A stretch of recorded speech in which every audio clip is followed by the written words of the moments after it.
The Tipping Point with Mike Tipton is brought to you by Dubby. What is Dubby? Dubby is a clean energy drink that is made to give you focus with no crash, jitters, or angst like those other energy drinks have. They also have no maltodextrin fillers and don't use artificial dyes. Dubby contains vitamins, amino acids, a nootropic, and 150 milligrams of caffeine. Dubby's products are made in the USA in an FDA-inspected facility that strictly adheres to GMP manufacturing guidelines. All of the flavors are unique and custom-made by Dubby, and you'll never taste our taste anywhere else. The best part about it is they're affordable. Dubby's drinks come out to about $1 per drink, much cheaper than Starbucks or any of those canned energy drinks. To learn more, visit w.gg.com/discount/MRTipton33 and place your order today. Use promo code MrTipton33 and save today. Dubby Energy, be better. What's going on, everybody? I want to tell you about my new friends over at Cleverman. Visit them online at becleverman.com. What they gave me was the energizing face and beard scrub along with the Cleverman face scrubber. And trust me when I say this, the energizing face and beard scrub smells amazing. Combining it with the face scrubber, making sure that your boy was looking as good and sexy as possible, opened up a whole different sensation in my face that I haven't ever felt before. I felt so clean, so fresh, and so clean, like Outcast said, and it helped me feel like I was ready for my day. Make sure you visit them online at becleverman.com and follow them on Instagram at clevermannyc. The link is up in my bio if you want to check out all the amazing products they have. Visit them online, becleverman.com.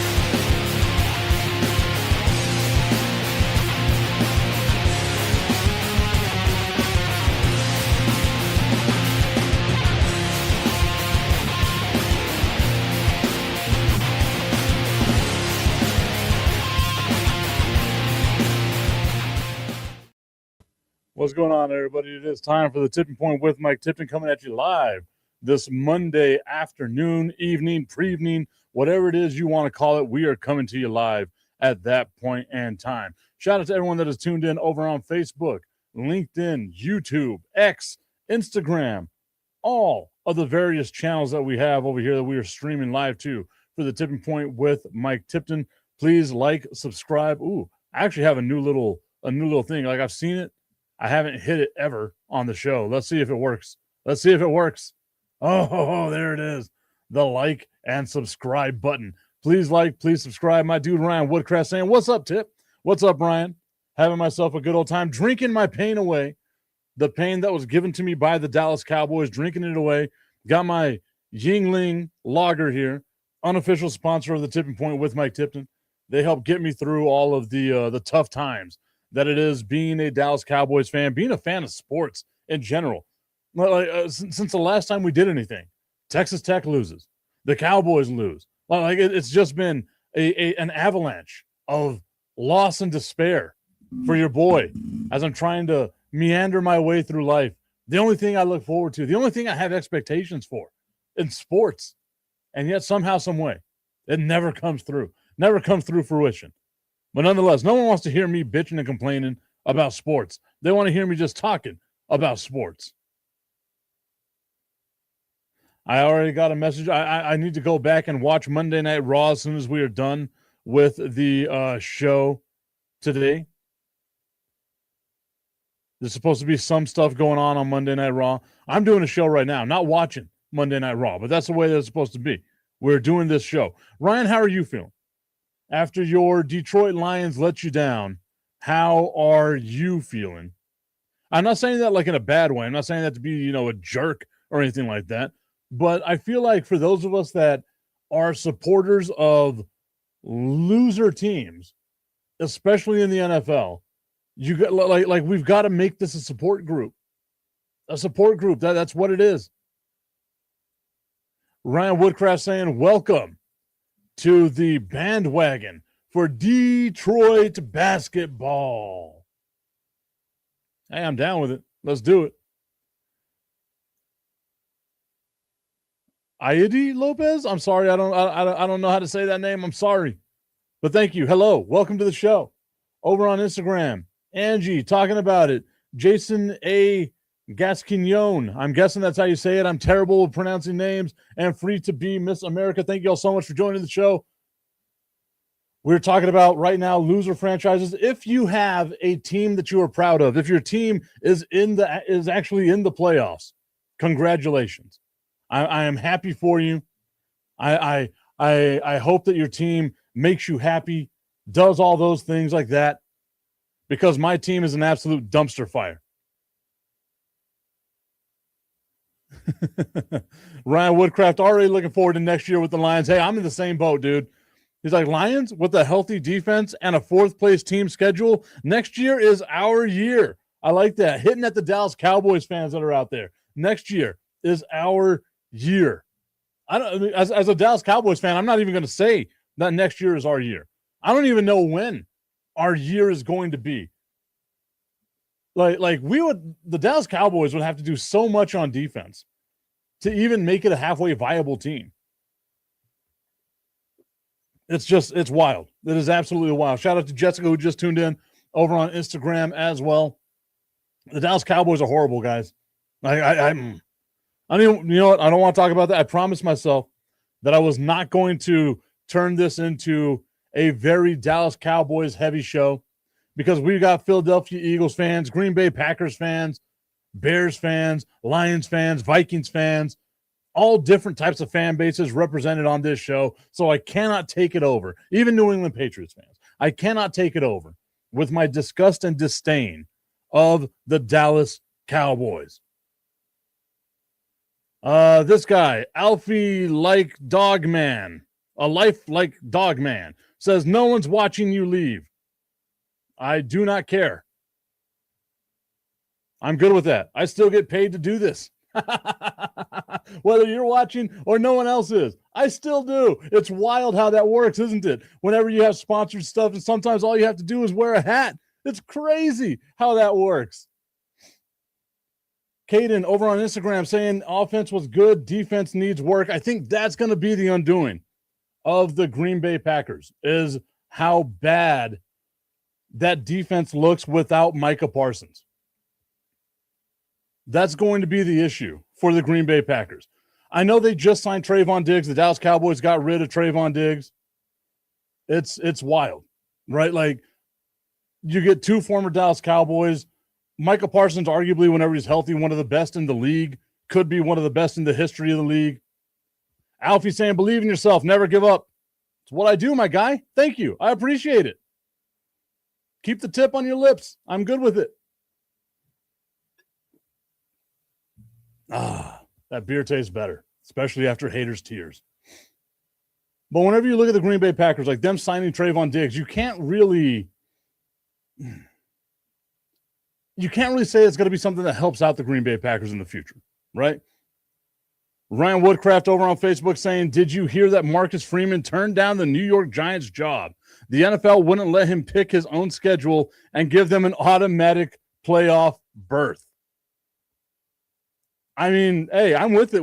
Like, I get the joke.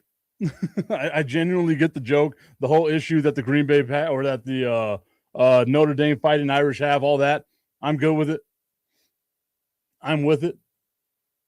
But it would be cool, like for all the jobs that are open in the NFL right now, that New York Giants job is a fun one, right? That's one that you got to look at and say to yourself, wow, like if a coach were to get that, you're going to get a healthy Cam Scatterboo back, maybe, right? Like the running back position, you're kind of worried about that. You've still got a top 10 draft pick coming up this season. Jackson Dart is looking like that guy. He's just got to mature a little bit. Malik Neighbors is doing his thing, right? Like he's going to come back from the injury. He's going to be great. Like, that's a really good job. Plus, they have a really good defensive line.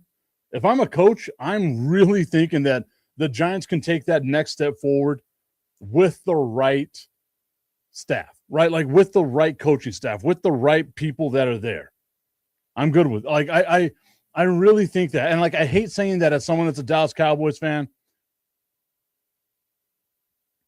Alfie's saying, did you know that Apple was making a new iPhone foldable? No clue. Don't necessarily keep up with all that stuff. What about the Buffalo Bills? As far as the Bills go, they have to, again, like I've said it over the last couple of weeks, with the Chiefs not being there, with the Ravens being eliminated yesterday, do you really trust Denver? Do you really trust New England right now? Do you really trust the Jacksonville Jaguars? Like, look at the teams that are in the playoffs in the AFC. The Buffalo Bills have to have the most pressure on them. And the thing that's going to hurt them the most is that run defense that the Buffalo Bills have. Like, offensively, I think they can score with anybody, with everybody, right? But that run defense, we saw it against, ever since the beginning of the season. That run defense is going to wind up being their Achilles heel.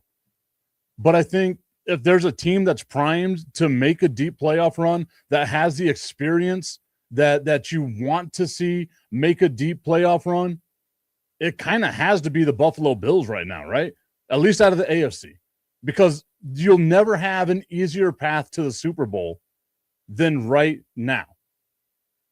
I'm being asked what kind of camera do I have. This is a Canon Rebel T6i that I've got, and it's just the normal 50 millimeter lens. I got the an AJA HDMI to USB converter that comes into my Alienware computer, if you want to ask about those as well. Jesse Carter saying bruisies. Ryan Woodcraft saying, speaking of Cam Scattaboo, how about those Duke blah, blah, blah, blah, blah. Those Duke football Blue Devils and their Sun Bowl win over Cam's Sun Devils? I called it on Selection Sunday for the record. That was an awesome Sun Bowl game. Check out my Instagram at Mr. Tipton 33. Our photographer, Diego, was down on the field. Amazing photos that he put up there as well. It was all those are some amazing photos. It was such a fun game. The last two, we'll just go with the last two Sun Bowl games have been awesome. That third one just 3 years ago, I guess we could say 3 years ago now, where Notre Dame came into town, that was fun just because of the stuff that they've got going on with the Sun Bowl. It's awesome. It has been awesome. Jessica Yuggs laughing at us a little bit. Caden saying, I think the Giants will be good if they stay healthy. That's going to be the thing with the Giants, is staying healthy. Ashley over on Instagram saying, not New York related, but is the rumor I heard about Stefanski true? Yes, it is true. Caden saying, can't wait to hopefully work with the Chihuahuas. If you checked out my social media, I put out something today. We are looking for camera people, all kinds of stuff with the El Paso Chihuahuas. Those that know that I am in a weird position with the El Paso Chihuahuas, looking for a job in minor league sports. This could be your open door. Obviously, if you're living out of town, don't move here for it. But, hey, this could be the open door for you. Alfie asking about the Miami Dolphins. What about the Miami Dolphins? I think they're not going to be world champions 2026. No, I don't think so either. I was really okay. Let's tie some of this in together.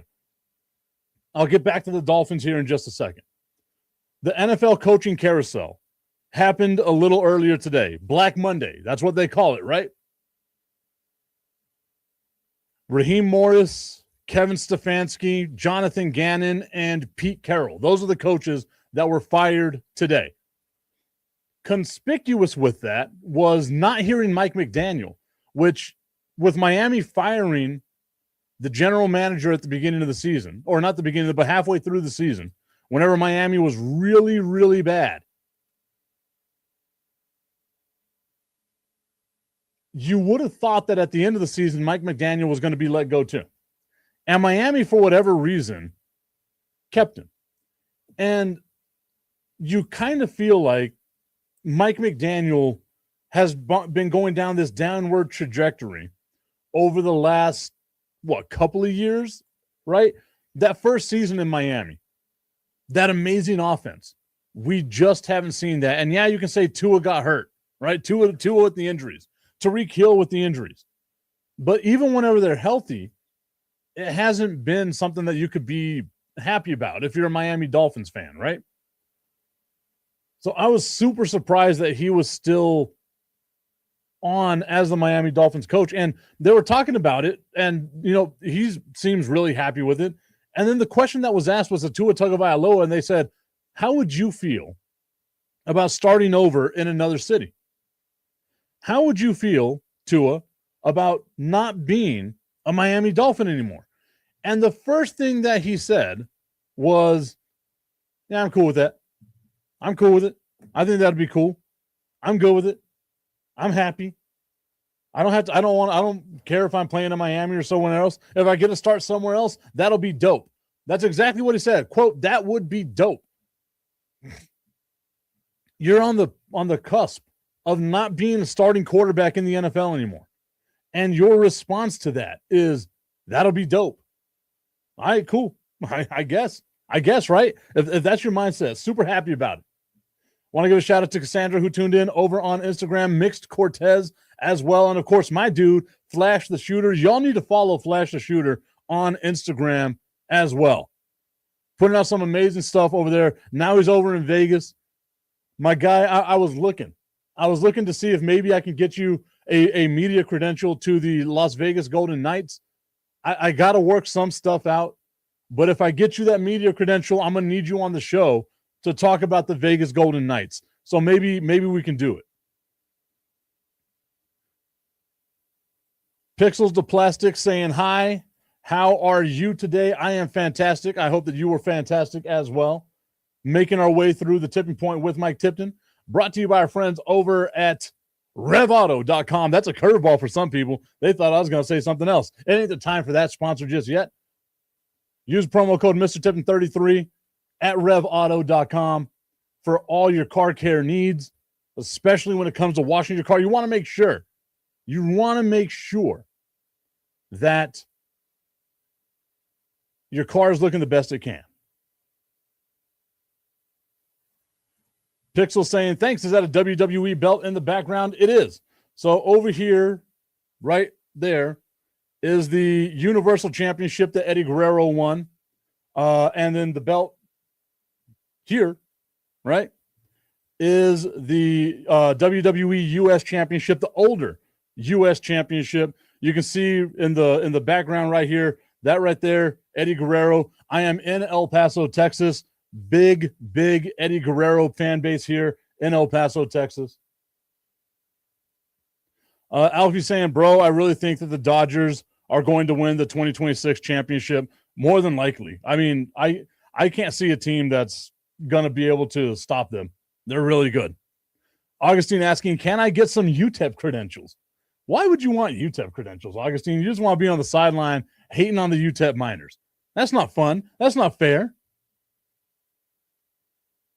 Pixels, I'm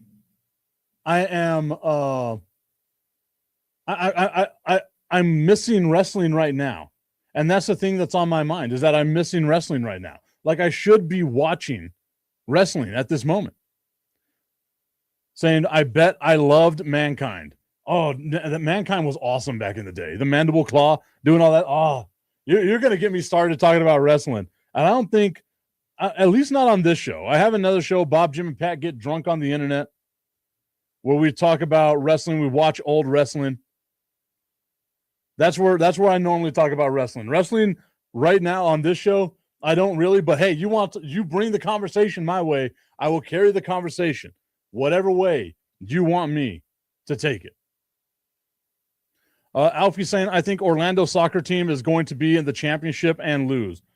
That one right there, I know nothing about, right? Like the MLS, I'm I'm trying to work right now with U.S. Soccer to try to get my people some credentials to go cover the games. So I've been on a mission to try to learn about soccer. I cover, like, my job with the El Paso Chihuahuas is also with the El Paso Locomotive, a USL soccer team. So I am learning soccer as we go. I'm just man. Cassandra's saying old wrestling is the best. Oh, it's so good. There is so much cocaine flowing in old wrestling that it makes me so happy. It really does. Augustine saying women love that Sunday show. LOL. Which Sunday show? We're talking about Bob, Jim, and Pat get drunk on the internet? Augustine, your New England Patriots are the number 2 seed in the AFC right now. They win the division. How are you feeling about your New England Patriots? That's the one that I want to ask right there. Because you came into the season, you were a little pessimistic, which I'm not used to. I'm not used to a pessimistic Augustine. How are you feeling now that your team, we're done through the season, done through the regular season, all 18 weeks are done, and your team is now the number 2 team in the AFC?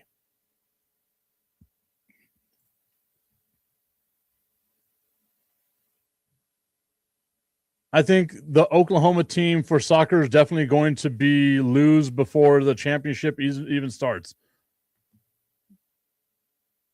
You know more about soccer than I do, dog man. You know more. Like I will take your advice for it. I didn't even know there was a team in Oklahoma, but I guess it would be like the Oklahoma City FC or something like that, right? I've got no clue. Augustine saying, I'm happy but surprised. Happily surprised. Those are the best types of surprises, Augustine. Not going to lie, I'm surprised that you're not on the show today because this is our first Monday without Monday Night Football. So it's going to be the full hour as opposed to just a half hour. I almost like that's why I almost hit a button earlier because I was so used to it being 15 minutes and I had to think to myself, oh, wait, it's not Monday Night Football. We don't have to worry about Monday Night Football anymore. I also didn't invite you to the show, so I apologize for that. But if you want to come on, Augustine, you can come on. You know I'm always welcoming you on. Love the conversation that we are able to have. The Oklahoma Barn Burners. Is that a real team? Is that a real team? God bless it. Fat fingers today, guys.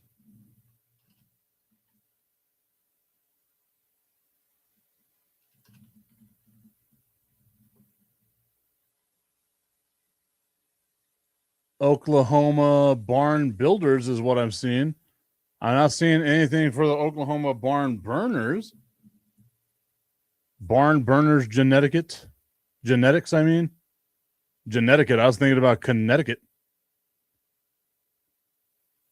I got no clue. I looked it up here. I'm not finding anything on the Oklahoma Barn Burners. Maybe. I don't know. I'll have to do more research. But that does not feel like a real team. Augustine saying my son has a game. I'm driving. It feels like a million excuses right now, Augustine. But hey, I hope your son has a great game today. Is this a JV game or a varsity game for him? I know he's on both. I think the Buffalo Bills, the Buffaloes, the championship, and the New York Yankees going to lose in the championship.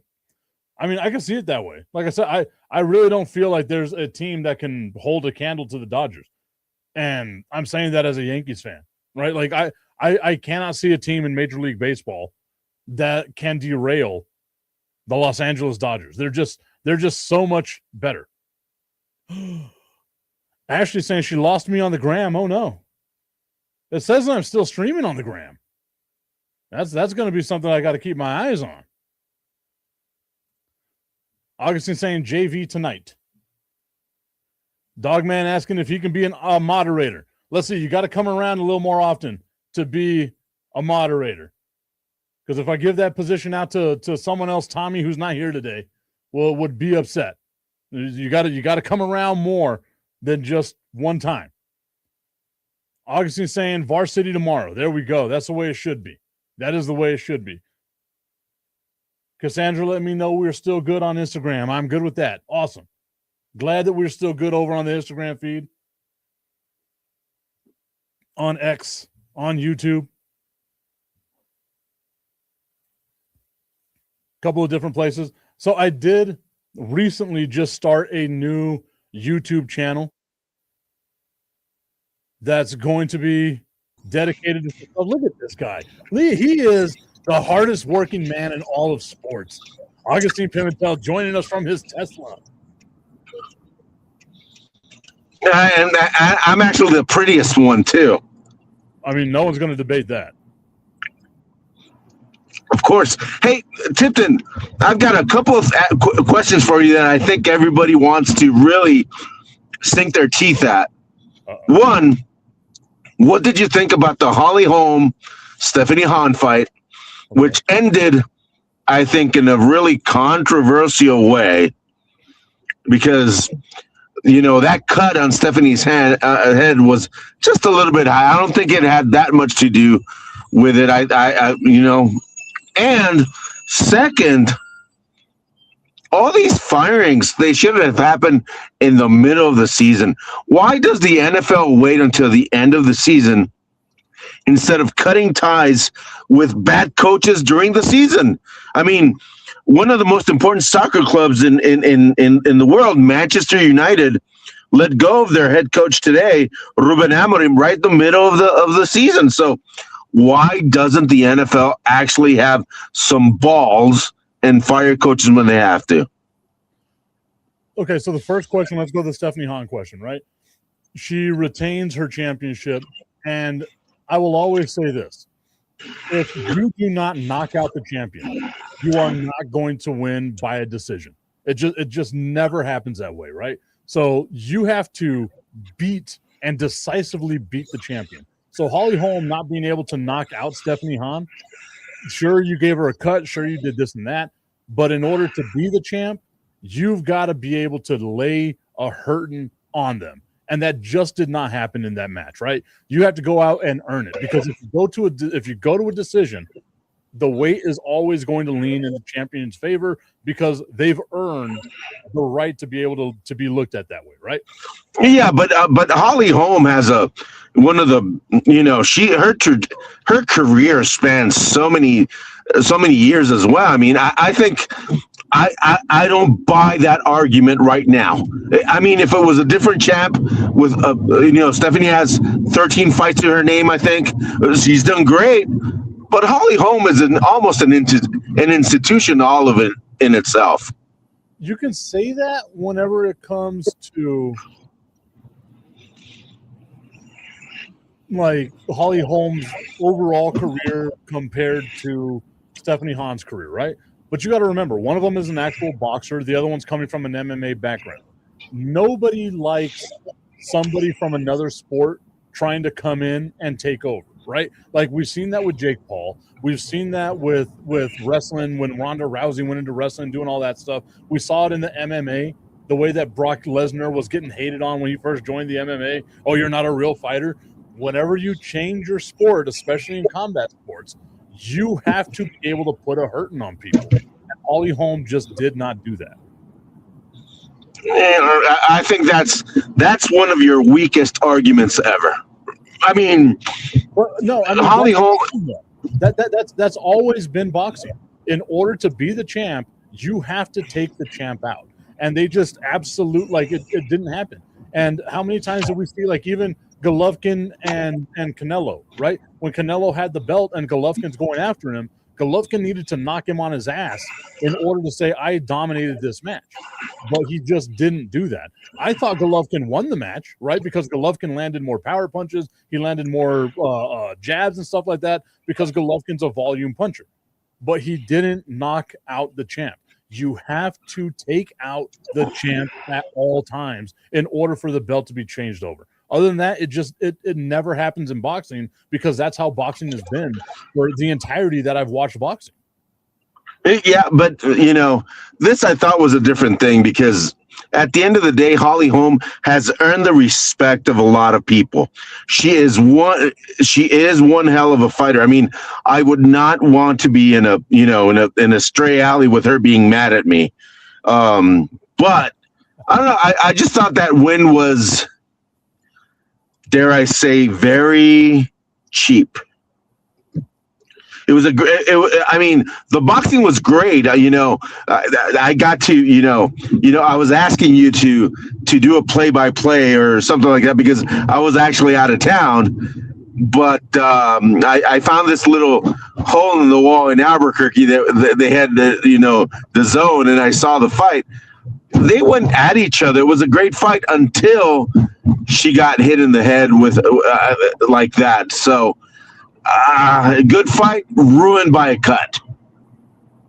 I mean, you can say that, like, and I can understand, right? Like, this is where I think boxing has their biggest issue, is the judge's decision is always looked at wrong by everybody, right? Like, we look at the scorecards and we'd be like, man, the fight I saw was closer than that.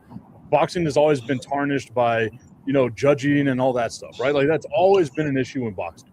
So for me, it's just like to go in there is to make sure you knock somebody the F out. Like I know it sucks to say it that way. Like there's other options than just that, but sometimes you got to just knock a motherfucker out, right? Like there's no nice way of saying it. You got to say it that way. Go in there and take their belt. You cannot rely. We know this in boxing. You cannot rely on a judge's decision. Go in there, lay them on their back, walk out with your new championship. Now you said that you watched this fight at a little hole in the wall, right? Did you go all the way in, or was it just the tip? I just want to put the tip in. It's time for Just the Tip. That would make me uncomfortable. Promise that it ain't too much, but just enough. Just a tip. Just a tip. Just the tip? Just the tip. It's time for Just the Tip.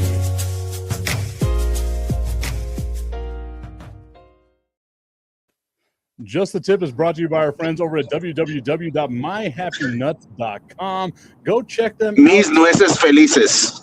Use promo code Mike Tipton at checkout and save on all your male grooming needs. I have the amazing smelling Big Wood body wash. Guys, ever since I've been using this, it lives up to its name. Trust me, your wood will be the biggest it possibly can. www.myhappynuts.com. Use promo code Mike Tipton at checkout and save on all your male grooming needs. I hate that I did that entire joke with Augustine's son in the car. Hey, I'm by myself in the car, so no problems. You didn't do a Tommy. Oh, good. We are good on that one. Tommy gave me a little bit of love on a Monday. Dogman saying, I'm leaving if you're going to talk about boxing. Sorry, my guy. Like that's just the way it goes. We take the show the way we take the show, right? And here's another question for you, Tip. And I know boxing has become this quote unquote sport of the questionable kind, which is really, really bad for the sport that everybody thinks it's basically fixed. So here's my question for everybody.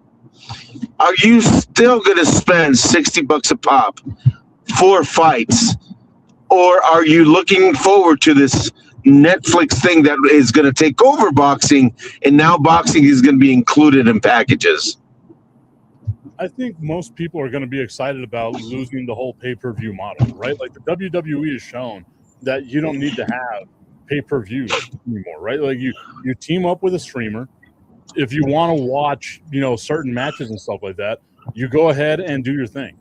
I feel like UFC really missed out on a golden opportunity whenever they teamed up with Disney, because they could have made those matches on the UFC, just part of your subscription.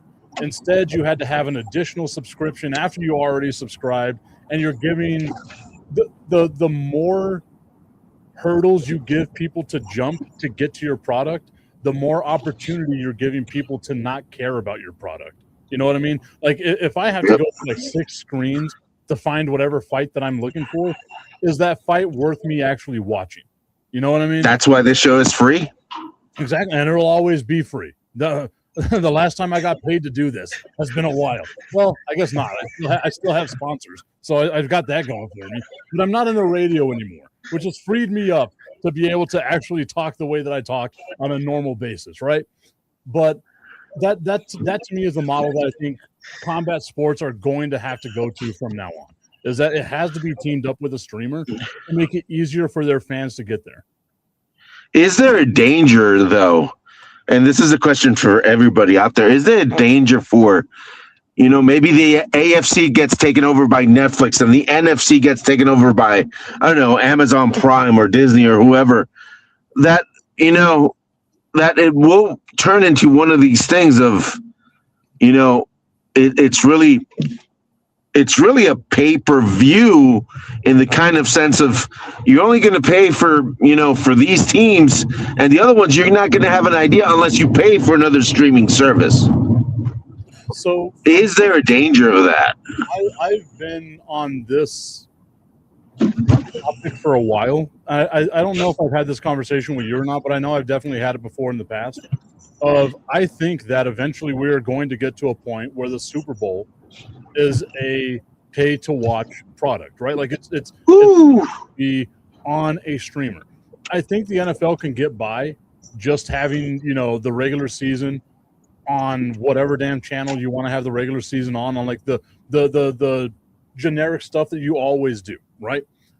But eventually I feel like the playoffs and especially the Super Bowl are going to be put behind a paywall. And the thing is we will all find ourselves behind that paywall, right? Like the way that we love the NFL, we will find ourselves behind that paywall.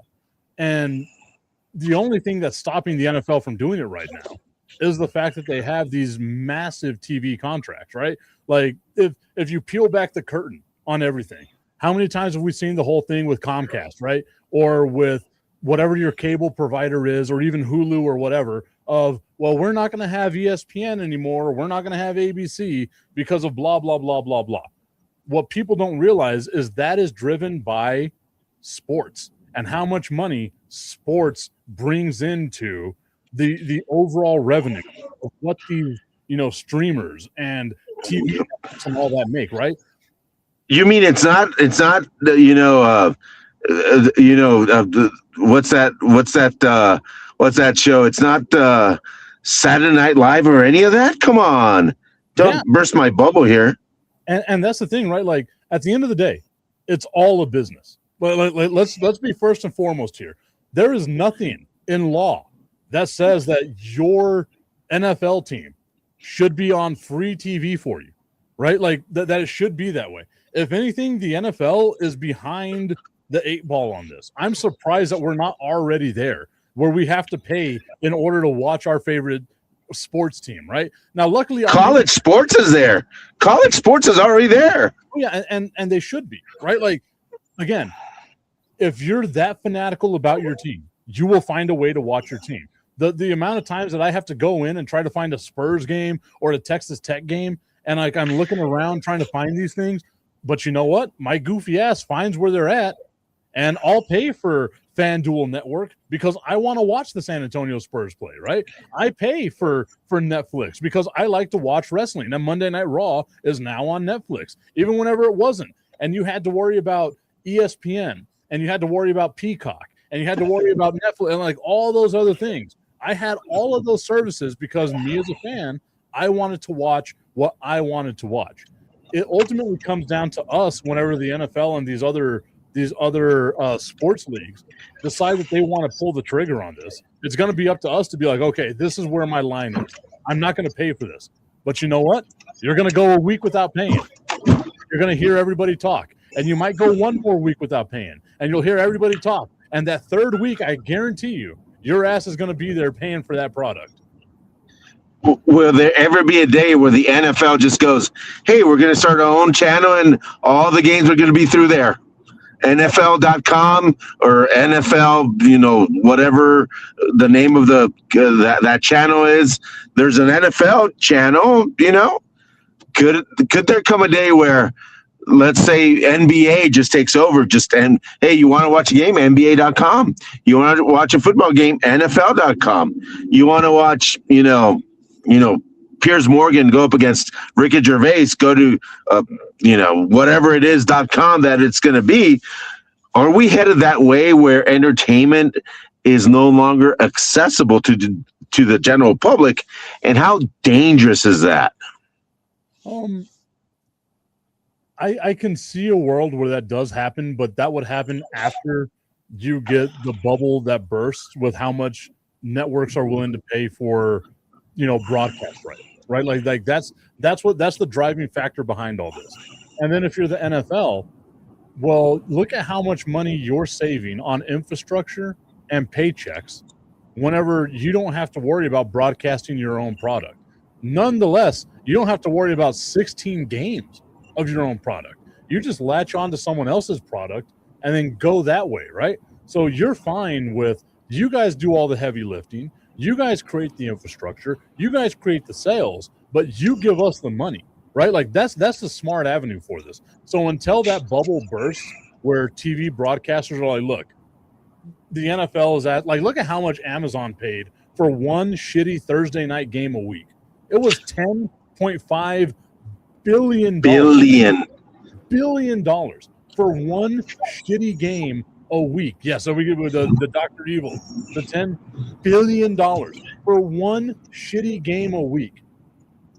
That shows you how much money is in the NFL, right? Look at how much money Amazon and NBC paid to get the NBA, which is the second place league in the United States, right?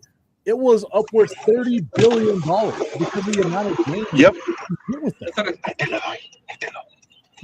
Uh-oh. Sorry, I'm telling the guy I'm giving him my ID right now. Look at that, Augustine, VIP Augustine. Yeah, of course. I get my own little, parking space, and it's being special is nice. You're very special to us.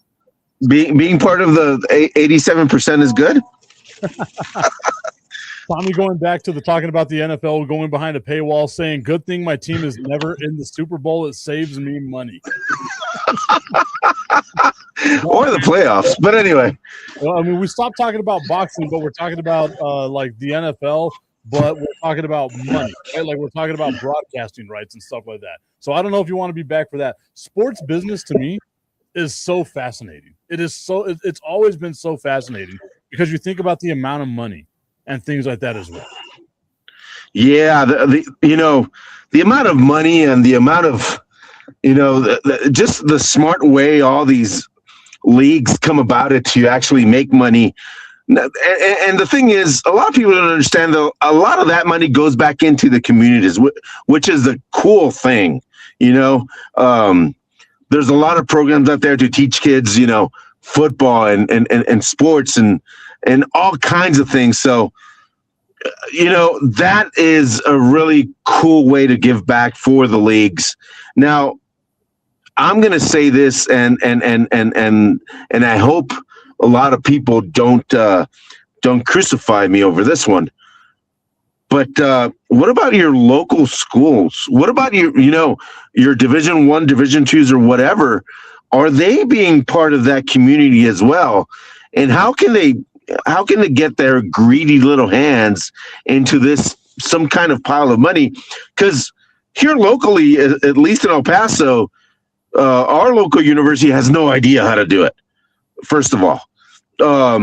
So how are universities kind of like piggybacking on this idea of actually putting some money in their coffers and stuff, especially in this brand new NIL kind of age?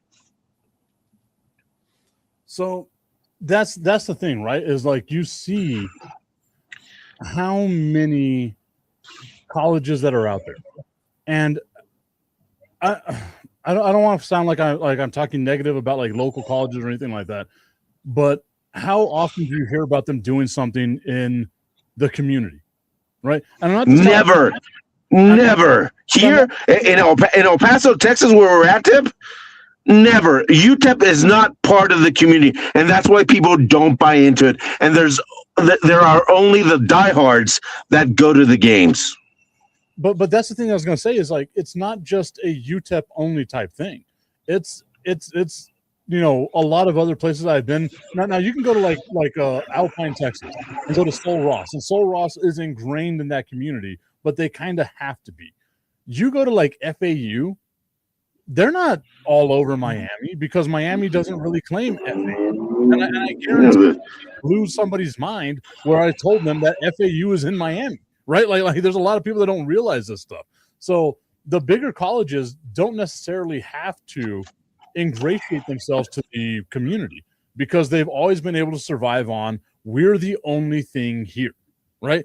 Like look at College Station with Texas A&M. College Station doesn't have anyone that they're competing with, right? UTEP doesn't necessarily have anybody that they're competing with. They're the only Division I product really in this area until New Mexico State started getting better. Right. So now New Mexico State has to capitalize on that to build their fan base. But whenever you're UTEP and you can say we've been, quote unquote, the best product for college athletics for what? A 600-mile radius? Literally, where's anybody else going to go? Yeah, exactly. And you know what's sad in this NIL kind of age? Tipton for, and then UTEP is, and I'm going to say this out loud, and I'll admit it, it's a basketball-rich tradition, and it really is. And if you don't see it, then you don't know basketball. But, for example, one of the former players of UTEP, and you know him, Tip, Antoine Gillespie. And Antoine has the number one prep and the only prep school in Europe where he's producing really great players. And, there's some people around town that have told Golding, that have told Center about this, and they won't go visit them.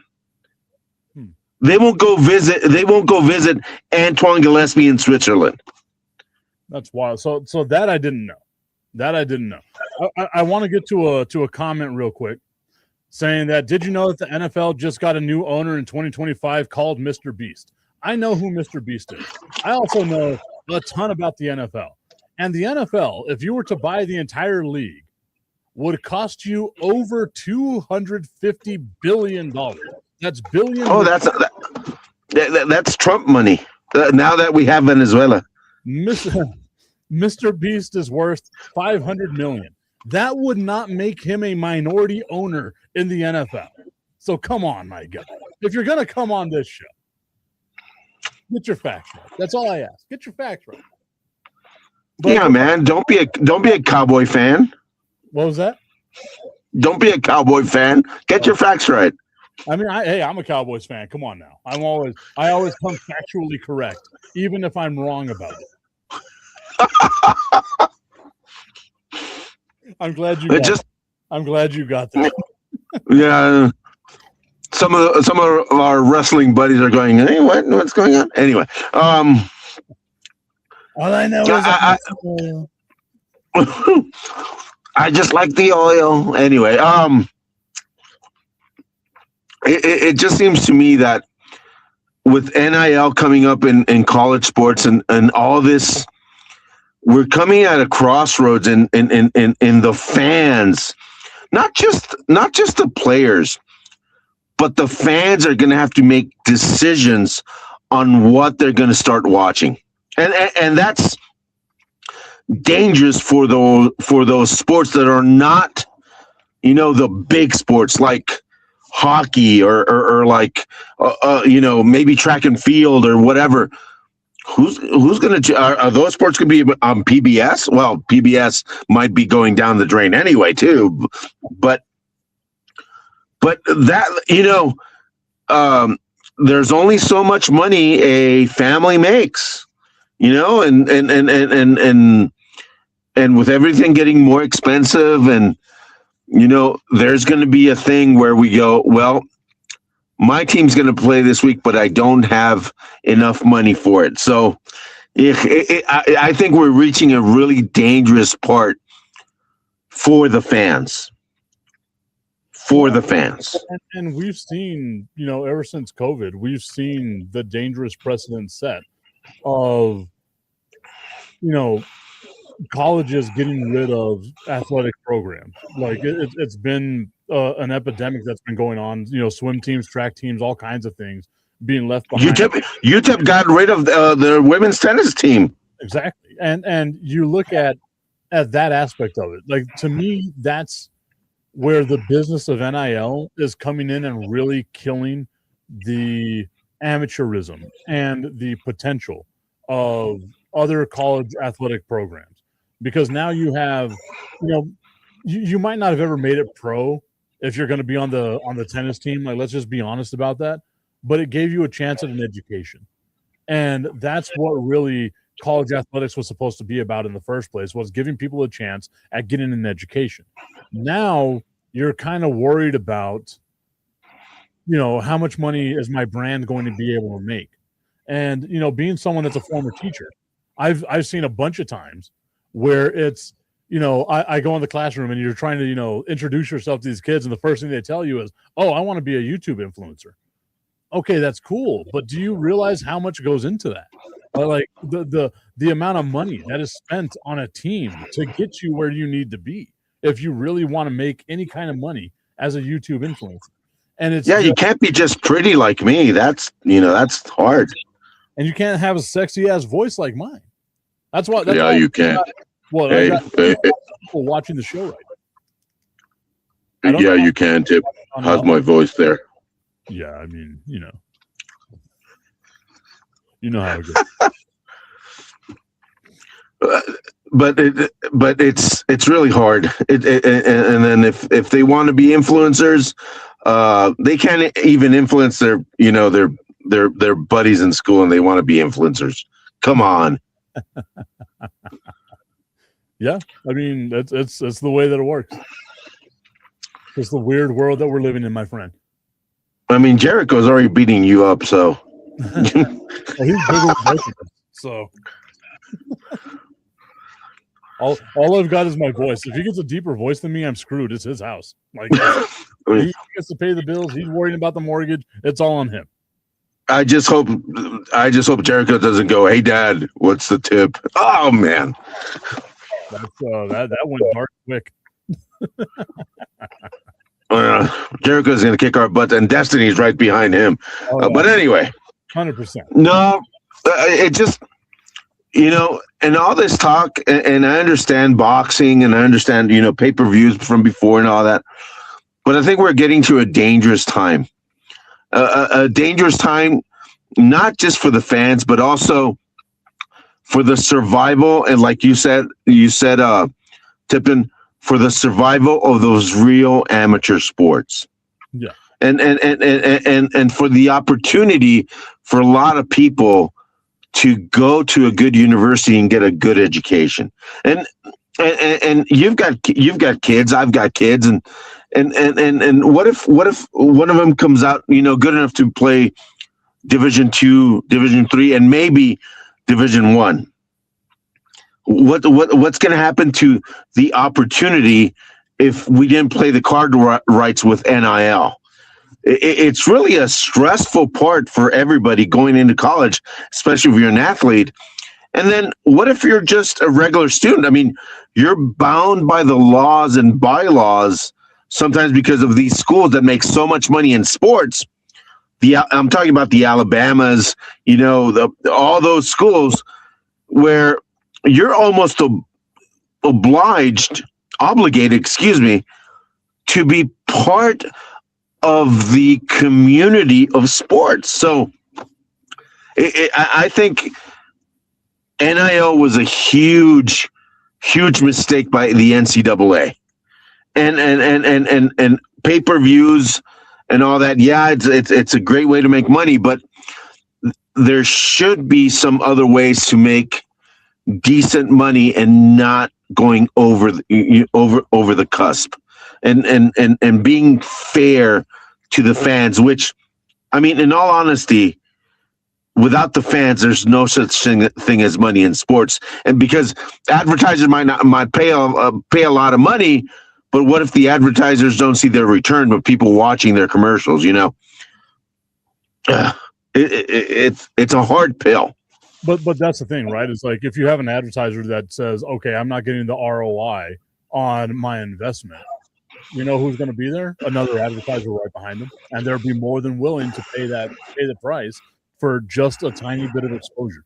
That's what it's all about right now, right? Like it's all about, let's get my product out there, my brand out there. Look at how many shitty products we see put a commercial on during the Super Bowl, right? That you never hear of again because they spent their whole nut on putting a product on the Super Bowl, right? So yeah, lose one advertiser. Oh no, I've got a line of 50 of them behind it. So that's kind of the downside about it, because again, like the power that sports has is the ability of, it's the only thing in anybody's life that is still appointment viewing. Everything else we can get on demand whenever the hell we want. Sports is the only place where you can show up at a set time and you have to be there. Otherwise you're left out of the conversation. And I'm probably going to date myself here, Tip, but back in 2010, when I was finishing up a master's degree, I had a great professor at UW, Robin Grambling, we were talking about, and this was when the 30 seconds for the Super Bowl were worth $1 million. And it was this $1 million for 30 seconds. And then you figure, plus the production, plus this, plus that, $1.5 million is going to cost you for one commercial. And now what's the going rate for 30 seconds? $7.5, $8 million? Yep. For 30 seconds. I mean, that's what she said too, but still. All right, Augustine, I appreciate you joining the show, my guy. Everybody else, I want to thank you so much for tuning in to today's show. We'll be back tomorrow. Have a great day, everybody. Have a great Tuesday. We'll see you all then. See you, people.